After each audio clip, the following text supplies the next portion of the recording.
until at least late October. It was the Father's Day announcement we'd all feared. Stage 4 restrictions in Melbourne for an extra 2 weeks. We have to extend. We cannot open up at this time. For already struggling families, the news was tough. It's going to be hard. I think a lot of people are probably starting to get to the end of it. The kids are going really stir crazy. Really stir crazy. Today, the Premier unveiled his 4-step roadmap for coming out of restrictions. It's long and slow. In the first step on September the 14th, the only changes will be allowing those living by themselves to have a single visitor. Exercise time will double from 1 to 2 hours and playgrounds will reopen. The curfew will be pushed back an hour to 9 p.m. But retail, entertainment and industry will remain shut down. I know people are disappointed. I'm disappointed too that we can't open up faster. But the key point here is to open and stay open. A fortnight later, if average cases are between 30 and 50 a day, the second step will allow some workplaces to open. 5 people from 2 households will be able to meet outside and childcare will be open to everyone. Limited personal training can resume, outdoor pools can reopen, and there'll be a phased return to schools. Looking at the cohorts of kids that we need to prioritise, it's the little ones and it's the senior kids and kids with a disability. But it'll be late October in the third step before the most significant rules are eased. If cases are under 5 a day, the curfew will be scrapped. Shops and hairdressers can reopen, cafes and restaurants too, but with mainly outdoor seating. 10 people can get together outside and up to 5 people from one other household can visit. But you can then have that level of social interaction that people are craving. In late November, we'll be able to get together in big groups. Real estate will open, weddings and funerals will be bigger, sport can fully resume, and finally we'll be able to travel freely within Victoria. For regional Victoria, with far fewer cases, the move to reopen shops, cafes and restaurants will likely be within just weeks. But officials are worried about Geelong, which could move in line with Melbourne if cases keep rising there. The opposition says the Premier's taken a wrecking ball to the economy. It's not exactly the Father's Day present that any of us wanted to see here in Victoria. A lot of Victorians will be feeling bitter, disappointed, hopeless, betrayed today. The reason is the cases. Victoria recorded another 63 today, our lowest in 10 weeks, and another 5 people have died, taking our death toll to 666. Modelling shows even if our average drops to 25 cases a day, there's a 60% chance of a third wave. The worst outcome for everyone is the need to have repeated lockdowns. When Stage 4 restrictions were announced 5 weeks ago, Brett Sutton was confident. 6 weeks should absolutely be enough, but it has to have everyone's cooperation. Now he admits he didn't know. 6 weeks was, in some respects, guesswork. But he and the Premier are confident this time it will work. I want a Christmas that is as close to normal as possible. And this is the only way, these steps are the only way that we will get to that point. And many weary Victorians are resigned to it. Look, I think we've come this far. There's no point then ducking out now. We're coping. We're still alive. Aren't we, mate? We're still alive.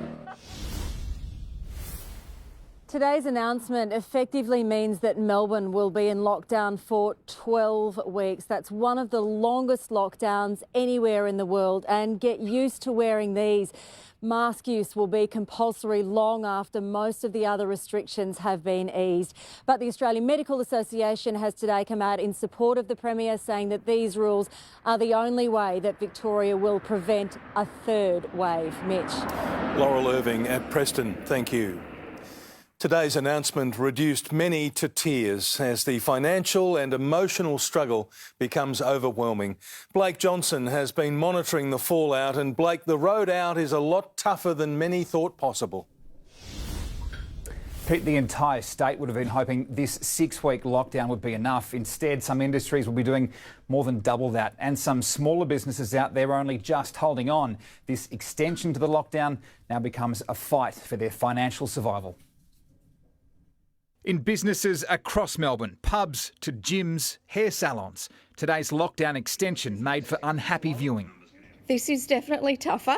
Prue Grants helped run the Brandon Hotel in Carlton North for 6 years. Today she learnt it'll be at least another 7 weeks before customers are allowed back in. There's a big emotional toll. to it in getting back up and keeping going to aim for something which feels a really long way away right now. The COVID normal It's like will 2 see months most away, yeah. restrictions dropped. Gym instructor Leo Fortune was just as stunned. He's out of proper work until late November. Kind of feels more like a kick in the teeth, like we've waited for so long. Personal trainers can start back at the end of this month, outdoors with 2 clients. Group fitness classes with 10 clients from late October. But gyms are closed until at least the end of November, when there are no exercise restrictions left. Not being able to do that is going to be hard to cope for another 8.5 weeks at least. Gyms are a known high-risk setting. They cause outbreaks. Dine-in hospitality at pubs and restaurants won't happen until the third step, 26 October. Even then, it'll be predominantly outdoor, seated, with density limits. The idea of outdoor dining in Melbourne in spring is great. We all love the idea of it, but the reality of it is totally different. We simply can't safely have hundreds of thousands, indeed millions of Victorians in metropolitan Melbourne moving around freely, going to have dinner at a restaurant or going to a pub. Home inspections must still be done virtually until at least the third step in late October, effectively freezing the Victorian market. The Real Estate Institute, furious it was invited to the wrong government briefing, is now advising members not to negotiate rent reductions for tenants, forcing cases into an already backlogged VCAT system. The Chamber of Commerce and Industry supports the government's attempt to control virus case numbers, but worries too many jobs are being sacrificed. What we were looking for, and in fact hoping for today, was a road to recovery. But today we're being delivered a road to nowhere. Hairdressing is off until the third step, 26th of October. Beauty and personal care treatments even longer, 23rd November. Some salons like Volume Hair in Windsor made bookings from next week on the assumption this 6-week lockdown was enough. It just pushes it out so far that we have to think about how we're going to survive.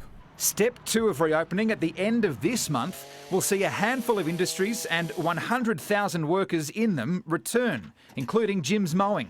Why not today? Why not? Why wait 3 more weeks? And if that, we are no danger to health. But weekends away and booking a hotel room won't be allowed until at least step 3 in late October. And, as with all the steps, dependent on case numbers.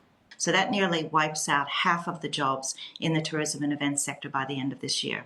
A mounting toll on the road out. Thousands of Victorian children will be learning from home until November.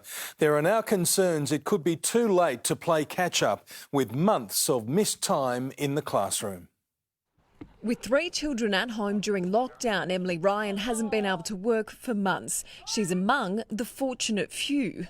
I feel really lucky that my children will all be going back. If my child wasn't going back into the classroom, I just don't know what I would do. I don't know how my business wouldn't survive at all. That'd have to go completely. But it's not good news for thousands of families. In 3 weeks' time, there will be a staggered return to the classroom for Melbourne's preps to Year 2s, VCE, VCAL and specialist students. Year 3s to Year 10s will continue home learning for a month after that, until at least October 26. That's when health data will be reassessed. Meanwhile, in regional Victoria, all students will return to school at the beginning of Term 4. We understand what impact this is having on parents and students. We want every child back to face-to-face teaching, but we simply cannot do that now. When students in Years 3 to 10 finally get back to class, they would have missed close to half a year of face-to-face learning, and it's feared many may never catch up. We've got time to address catch-up learning, and we'll do that in Term 4, we'll do that in 2021. Experts say it will put too much pressure on our educators. Once things go back to school, it's really based on the teachers, and there's going to be so much pressure, and I think it's actually really unfair pressure and school leadership to try to magically catch up all this time. As a mum, you've constantly got mum guilt that you're not doing the best even when they are at school. So when they're in these circumstances and that they're not out and learning and given the best opportunity, it's awful. Georgia Comensoli, 7 News. Victorians struggling with the reality of extra weeks at stage 4 are being urged to seek help. Doctors are concerned about the mental and physical effects of isolation and loneliness. Sarah Gates and her partner Kale got engaged during stage 4, but it's a milestone they marked alone. I would love to know for sure when I'd be able to leave the state and go visit my family. The uncertainty compounded by the fact they don't have access to any of their usual emotional outlets. Having the gym, it was always a sense of community. You could go there, have a social aspect, and just a way to blow off steam, any stress that was going on in your life, you could just have that outlet. Experts say the long stint of isolation is impacting our health. During the first lockdown, calls to Lifeline increased by more than 20%. The longer people are in lockdown and curfew, the greater the loneliness, and that in itself is another pandemic we can't allow to get out of control. We have this issue of fear. Fear is a very serious issue for anyone, not just the people who are prone to mental health problems. A fear of catching coronavirus is also stopping Victorians from seeking medical treatment for other ailments. So you have people out there with cancer, with a whole lot of diseases who need attention, and they are just not presenting, and the lockdown rules make it very difficult. There's also still no word on when elective surgeries will resume, since they were put on hold in metropolitan Melbourne back in July. Elective surgery is not a matter that we have finalised yet. It's a very important question. I know there are many people out there who've had to have their surgery cancelled. Yet another casualty of the war on coronavirus. Jodie Lee, 7 News. Scott Morrison has labelled the lockdown extension hard and crushing news for Victoria. The Prime Minister is also battling premiers, pushing back against his plan to reopen borders by Christmas. Scott Morrison with daughter Lily in pictures released for Father's Day. And we are here to build a cubby house. But building unity is another story. 2 days after National Cabinet set out to solve our border brawls, state borders are meaningless and they're pointless, and closing them is a job killer. big business unloads on the states. At the very least, could we get one permitting system? Who've given their old boundaries a new role, curbing COVID-19. But it's also stifling your economy, so the cost of protection is extremely high. And business investment has been woeful. It is in freefall. On Friday, Western Australia balked at the Morrison government's COVID hotspot plan to lift border closures by Christmas. Tasmania has since talked down the plan, so too Queensland, suggesting today its economy has been helped by the closed New South Wales border. Better than those states that haven't closed their borders, haven't kept their communities as safe from COVID-19. I am frustrated. I know the Queensland Premier's decision's enormously popular. It's very popular in my electorate. In a statement, Prime Minister Morrison avoided borders, but tackled Victoria's now extended lockdown. Hard and crushing news, he says, for the country, further economic cost with more job losses and loss of livelihoods. He acknowledges the decisions are solely for the Victorian government. Tim Lester, 7 News. To breaking news now, and a major incident is unfolding in the UK city of Birmingham, where police are reporting multiple stabbings around the city centre. Ambulances are seen responding in a queue as details begin to emerge. Police were called to a stabbing in Birmingham city centre and say while there, a number of other stabbings started being reported. Several people are injured. There's been a double tragedy at Point Cook. 2 drivers died when their cars collided just before